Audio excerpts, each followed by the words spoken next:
फिर जब आप आर्मी के हाथ चढ़े तो फिर किस तरीके से उन्होंने रखा आपको? हमने हमारे से वो पेमेंट ली तो हमें फिर बॉर्डर क्रॉस करवा दिया वहाँ। टोटल कितना पेमेंट आपने? 40 लाख रुपए दिया है। तो जैसे जैसे वो नज़दीक लेते गए वैसे वैसे वो अपनी पेमेंट की डिमांडें करते। थाईलैंड से वियतनाम, वियतनाम से चाइना, चाइना से सल्वाडोर गए। तो वो लोहे की सीढ़ी बनाई हुई है उन्होंने सरियों की, तो उससे क्रॉस करवाते हैं वो डोंकर के बंदे जो होते हैं। जी। अमेरिकी सेना का यह विमान C-17 कल अमृतसर पहुंचा था। इस विमान में 104 भारतीय थे, जिनके हाथ पैर में बेड़ियां डालकर अमेरिका से कैदियों की तरह भारत भेजा गया है। अमेरिका से भेजे गए इन्हीं 104 अवैध भारतीयों में मुजफ्फरनगर के देवेंद्र सिंह भी हैं। फिर इंडिया के लिए डिपोर्ट की उन्होंने, वहाँ से कोई प्रक्रिया नहीं की। वहाँ से तो ऐसे लेके आए कि हमको जैसे कोई कंट्री हमें चोरी से निकाल रही है वहाँ से, कि इनको कहीं रफा दफा करना है। बेड़ियां लगाई गई। बेड़ियां लगाई गई, पैरों में भी हाथों में भी बेड़ियां लगा के ले आए गए। उसके बाद फिर वहां से अमृतसर लाया गया। हाँ, वहाँ से 2 तारीख में हम चले थे तो हमें 5 तारीख में यहाँ पे छोड़ा गया है। कितने लोग थे आप लोग? 104 लोग थे इंडियन। शाहरुख खान की फिल्म डंकी आपने देखी होगी, लेकिन देवेंद्र सिंह अपनी जुबानी बता रहे हैं डंकी रूट की पूरी कहानी। 29 नवंबर को आंखों में सपने सजाकर देवेंद्र सिंह मुजफ्फरनगर के पुरकाजी के मजरा मारकपुर गांव से अमेरिका के लिए निकले थे। जर्नी का ना पूछो, जर्नी कैसी रही। जर्नी बहुत बैठ रही है। कब गए थे आप यहाँ? मैं यहाँ से 29 नवंबर गया था जी। कहाँ पर? यहाँ से थाईलैंड गए थे, जी। थाईलैंड से वियतनाम, वियतनाम से चाइना, चाइना से सल्वाडोर गए थे। सल्वाडोर में फिर क्या हुआ आपके साथ? सल्वाडोर पे जाके हम वहाँ पे 2 दिन रुके तो वहाँ पे उन्होंने पैसों की डिमांड की हमसे। किसने? जो माफिया था वहाँ का, जो हमें लेके गया था आगे। जी जी।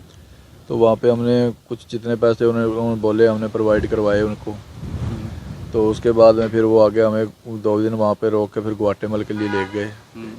तो फिर हम वो ग्वाटेमल उन्होंने 2 दिन रखा हमें। तो जैसे जैसे वो नज़दीक लेते गए वैसे वैसे वो अपनी पेमेंट की डिमांडें करते रहे।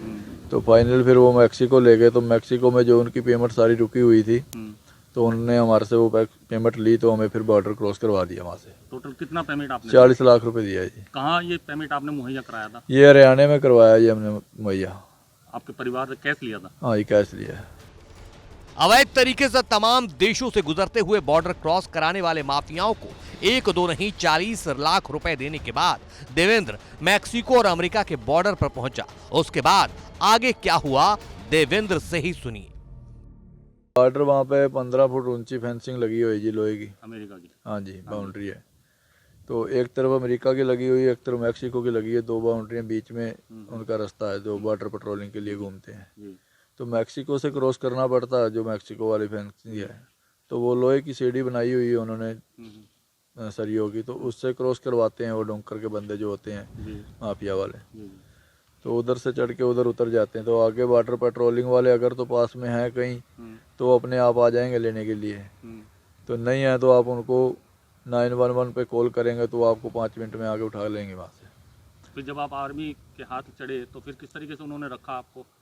उन्होंने हमसे कोई मतलब आर्मी ने गलत नहीं बोला हमें। वो अपने कैंप में ले गए जो वहाँ पे वो रखते हैं। वहाँ पे उन्होंने जाके हमारे फिंगर वगैरह करवाए। तो हमारी कुछ इंक्वायरी जो ऑनलाइन इंक्वायरी है वो की। जैसे मान लो कोई क्रिमिनल रिकॉर्ड तो नहीं है इनका कोई इंडिया में, वहाँ से भाग के क्राइम करके तो नहीं आए, उस चीज़ को वो चेक करते हैं।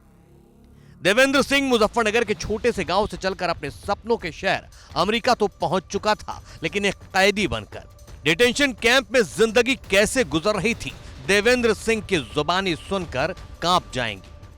फिर उन्होंने हमें एक कैंप में डाल दिया जो उनका रूम बना हुआ था। वहाँ पे एसी वगैरह चलता है, बहुत ज़्यादा ठंड रहती है। सिंगल कपड़ों में रहते हैं। मान लो आप, आपको सिंगल कपड़े ही पहनने के लिए दिए जाएंगे। तो वहाँ पे बहुत ही यातनाएं आती हैं। खाने के लिए नहीं देते हैं, कुछ हल्का फुल्का ही देते हैं खाने के लिए, कि जैसे आदमी बस जी सके। भरपेट कुछ नहीं मिलता है। फिर इंडिया रिपोर्ट करके किस तरह लाया गया? फिर इंडिया के लिए डिपोर्ट की उन्होंने, वहाँ से कोई प्रक्रिया नहीं की। वहाँ से तो ऐसे लेके आए कि हमको जैसे कोई कंट्री हमें चोरी से निकाल रही है वहाँ से, कि इनको कहीं रफा दफा करना है। बेड़ियां लगाई गई? बेड़ियां लगाई गई, पैरों में भी हाथों में भी बेड़ियां लगा के ले आए गए। उसके बाद फिर वहां से अमृतसर लाया गया। हाँ, वहाँ से 2 तारीख में हम चले थे तो हमें 5 तारीख में यहाँ पे छोड़ा गया है। कितने लोग थे आप लोग?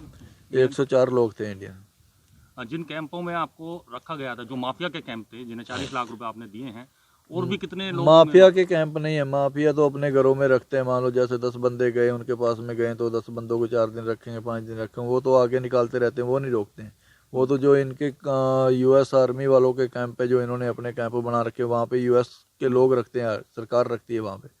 उसमें इनके कितने काफी लोग हैं? कैंप हैं। मान लो ये तिजवाना, सन डियागो में कैंप है, टेक्सिस में है, और इनके जैसे जैसे बॉर्डर पड़ते हैं वहाँ पे सब जगह इनके कैंप बने हुए हैं। देवेंद्र सिंह को इस बात का शायद सपना दिखाया गया था कि वो अमेरिका जाकर कहीं स्टोर में काम करेगा या ड्राइविंग करेगा तो उसकी जिंदगी खुशहाल हो जाएगी, लेकिन ऐसा हो ना सका। क्या लगता है 40 लाख रुपए देकर के आप अमेरिका से वापस आए हैं, क्या इस बीच में कहीं काम करने का मौका मिला? नहीं जी, नहीं, कहीं काम करने का मौका नहीं मिला। कितने पढ़े लिखे हैं आप? मैं स्कूल पास हूँ जी। क्या सोच कर गए थे यहाँ से, क्या काम आप अमेरिका में करेंगे?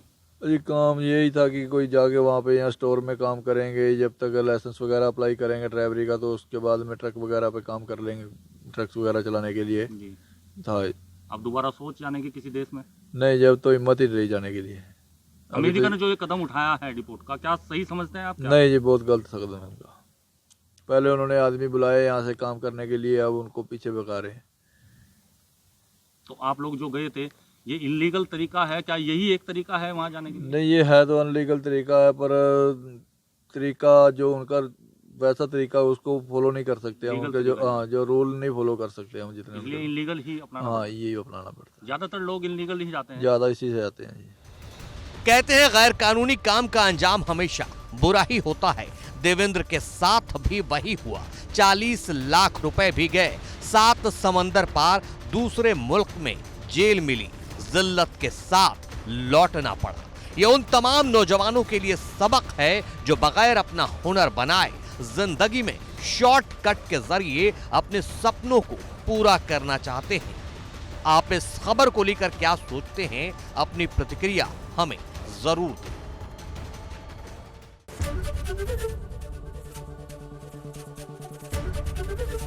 ABP गंगा, खबर आपकी, जुबान आपकी।